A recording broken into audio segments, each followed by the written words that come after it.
Detective Comics 968, the final part of the Lonely Place of Living plotline, in which we have Tim's fighting Tim's, and on so many double page spreads. a lot of double page spreads. Yeah. We So had many. Batman and the four Robins in fighter planes shooting down drones from And top-notch Colony. banter, let's not forget. Yeah. We had banter, yeah. Just Jason saying to Damien, "Oh, what diapers? So you mean like a week ago?" and stuff like Oh, that. Man. Maybe Jason's Almost makes it like finest Jason Todd. moment. Yeah, Jason not being a waste of space for a change. And yeah, so it was basically them fighting, Brother Eyes Online. The drones are going to kill Batwoman, so they're all racing to the Belfry to try and deal with it. And Tim fights Tim, shenanigans, a lot of fighting, a lot of stuff going on. I particularly liked the moment where the drones first attack, Batwoman gets out of her cell, and she's like, right, the rest of you guys run, I'll try and hold them off, you go get to safety, they're not after you. And then Cass is like, no. And do you know what just occurred to me with Cass? What she's like? She's like 11 from Stranger Things. Kind of. Yeah. She's like, the same vocal pattern? Yeah, she's like, no, together. And I'm like, I could just hear Eleven's voice from Stranger Things in my head. Honestly, I love this issue a lot, but the best part is the two Tims talking. Whenever they're just having a conversation is the high point. Yeah, it's pretty good. And throughout the issue, older Tim, it's like he's starting to distort, and he's like his reality's starting to warp. Basically, the timeline's trying to reset and put him back to where he belongs. So Hyper time. So yeah, he has this hour. last ditch effort kind of thing going for him, where he feels like he's just trying to get it done quickly before he's leaving. So it gives it this countdown vibe to it, this ticking time bomb where he's trying to get it done, and then once he actually fails, and it's clear that he's failed, he's very sort of bittersweet about it, and he's like, Tim, enjoy this while you've got it, because it's all going to go away very quickly. I think the only thing this was missing was Steph. Connor Kent. No, Matt. Damn it. I think the Steph stuff's coming though. I'm sure it is. We're going to get that devoted next, I assume. Yeah, I'm sure next issue is going to have Tim reuniting with Steph. I was kind of expecting a big moment of her. I think that's why it's not here though. They want to save it and devote it to itself rather than kind of just shove it in the middle of all this. That's fair. That's fair. I was just kind of hoping for it as I was reading it. You pick up what older Tim tells Damien, or what he did to John. Go on. Like, yeah, he said, you won't be able to sleep. I'm trying to find out where to go.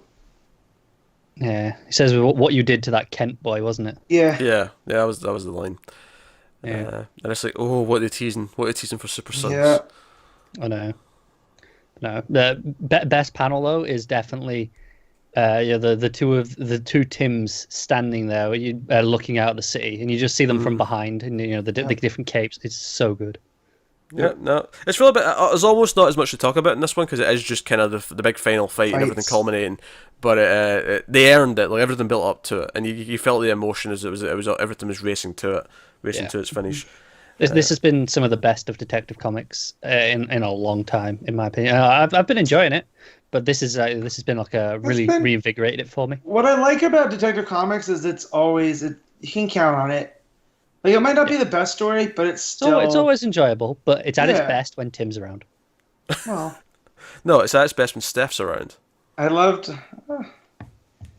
just like both of them. I just want it when they're both there. I just think, like, I understand why it's done it, but a lot of the stuff between, when Tim's left there, I was like, okay, I'm waiting. I want Tim back. I'm just waiting.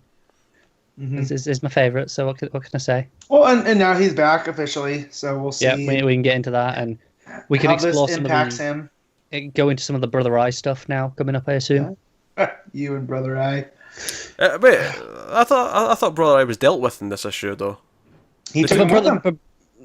Is he all with him though? Because obviously he already existed. Brother Eye's not fully realized yet. Yeah, he had said that. Because he's like, yeah, I built it, and then Batwing's like, yeah, and I rebuilt. So they take control, and it feels like, okay, it's done. Right.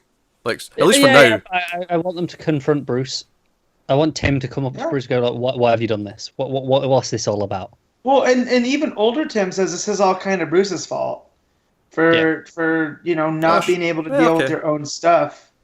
Like you pass it on to us, and you gave us this curse, and you had no right to do that. So I definitely feel like there's going to be tension with Tim and Bruce going forward. But here's the question though: is whatever Batwoman was going to do, does it still happen anyway? Yeah.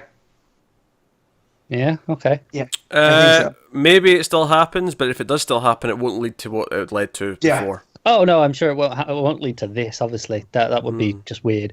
But I'm just intrigued as to whether it happens at all, or if now they're aware that she's supposed to do something. If it doesn't happen, I almost feel like there's a heel turn coming for her because we had that stuff in Batwoman Rebirth, right? That kind of teased this Days of Future Bat stuff.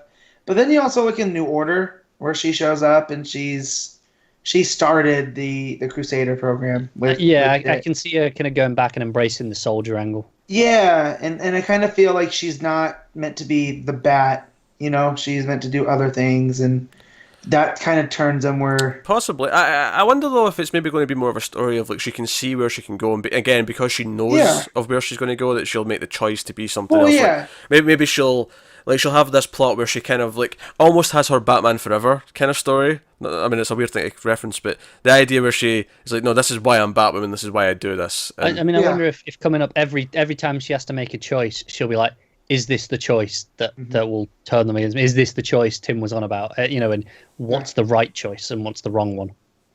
Yeah. Right. Well, and now the others know that too, so, that's not watching her closely, I assume. Well, not just watching her closely is like whatever leads to it, they can help. They're a support structure. That's what they're, they're meant for. That's why he put her in charge of the Belfry. Maybe that's what changes it. Maybe like we'll get to the point where she's going to make this decision, and then Tim will be there by her side and be like, "No, let's work this out together." It'll be might well be, yeah. Because we're the Gotham Knights, God damn it. Yeah, such a good. I also feel like they brought back Ulysses for a reason. Like he was living out on the colony ship, on his own. But because a Robin suit there. Yeah, we knew he had the Robin suit because he took it last time we saw him. But that plot beat didn't necessarily add that much. It added the little brother eye thing it just mentioned it was an introduction. This issue could have functioned perfectly well without it. So, like you say, it's what's the plan with him? Something's got to be coming up. We're reminding us that he's there. We're not done with him. Yeah, there'll be more plot with him. So that's why I'm wondering. He's so colony focused. With her dad and stuff, it almost makes me wonder if it has something to do with Ulysses and Tim, and maybe she chooses Ulysses over Tim, and that's what drives them.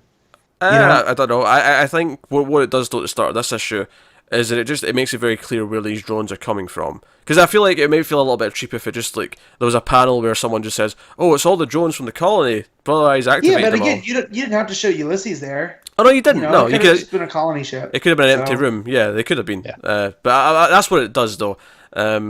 And obviously he reacts to it and he's like, oh no, maybe I should stop this. Oh no, wait, maybe I can see what my work can finally do. Yeah, little psychopath. They've all been shot down now. Was he watching what was going on? Like, how much does he know now? How much did he see?